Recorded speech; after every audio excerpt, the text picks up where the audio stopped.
د وفاق حکومت یو بل داسې قانون پاس کو چې په دې قانون کې اوس عام خلکو له هم خاطره ده. قانون داسې پاس کړی د وفاق حکومت کچري پولیس د شک په بنیاد باندې هم څوک گرفتاری نو 90 ورځې پورې هغه کیر ساتل شي.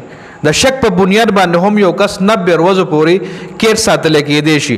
دا قانون چې پاس کو دا د وفاق حکومت پاس کو. اوس هم دا قانونونه چې کړه د حکومت ختم شي کنه نو دا قانونونه بدایله مشکل پروزي. هم دې قانونونو کې بدای راګيريږي. ګوره د آئین کې ترمیمو کو چې هغه هم د پی ټی آی او نور چې هم وکیلان کومو د هغه خلاف او دغه ترمیم کې دغه نوې نوې قانونونه چې کوم دی جوړي د کې بدای راګيريږي خو چې کله د حکومت ختم شي نو چې دا یو بل قانون پاس کړي په وفاق کې چې کم سړی د شک په بنیاد باندې گرفتار شو نو یو هغه کس بیا 90 ورځې پورې حکومت پولیس ډپارټمنټ ځان سره کېد ساتل شي. جی دا خو نوې قانون دی. بل فیصل واړه چې کوم دی هغه د عمران خان بچو حواله سره یو ځل بیا عجیبه غونته بیان جاری کړی دی. فیصل واړه ویلي دي چې د عمران خان بچی پاکستان ته راغل نو دا غي حل به هم د ارشد شریف غونتی وي. فیصل والا ویلي دي چې خدا دا چې د عمران خان بچی پاکستان ته رانه شي او دا خبره ده چې پاکستان ته رانه غلی تر اوسه پورې نه دی راغلی. نو فیصل والا وایي چې دا خبره چې پاکستان ته رانه غل ورنه پی ټی آی به غي سره هم دا سکول چې څنګه ارشد شریف سره وکړل. جی زه قاسم او سليمان ته دا مینت کوم. حافظ والا سوي ووري وای زه قاسم او سليمان ته دا مینت کوم چې پاکستان ته مرادي ځکه پی ټی آی ورستاسو پلار خرڅ کو نو تاسو ورته څه شي. دا فیصل والا چې کوم د عمران خان بچو ته یو پیغام کړی یو ټویټ کړی چې په دې خپل ټویټ کې په خپل پیغام کې ډېر خلک ټارګټ کړي دي. د پی ټی آی لیډرشپ هم ټارګټ کړي دي. د ارشد شریف چې کوم کیس هغه هم د پی ټی آی باندې راوړل چې دا پی ټی آی په خپل کړي دي.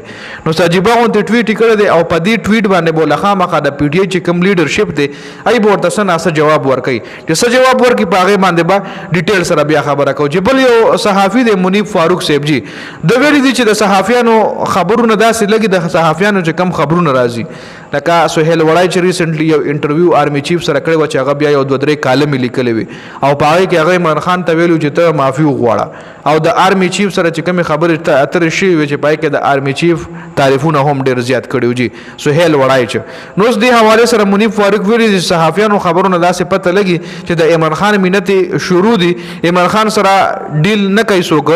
عمران خان د 9 مې معافي غوښتلو ته هم تیار دی.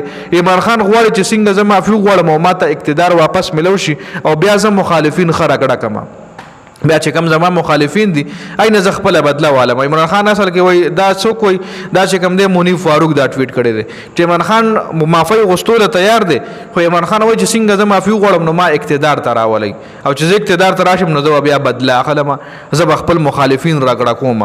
نو دې کې څه حقیقت ته دا خیر صحافیان دي.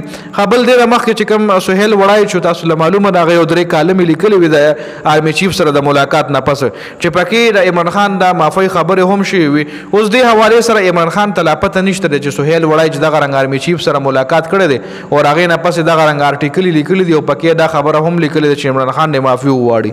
نو چې کله عمران خان سره ملاقات یو شي عمران خان سره یو ځل بیا ملاقات بند دي.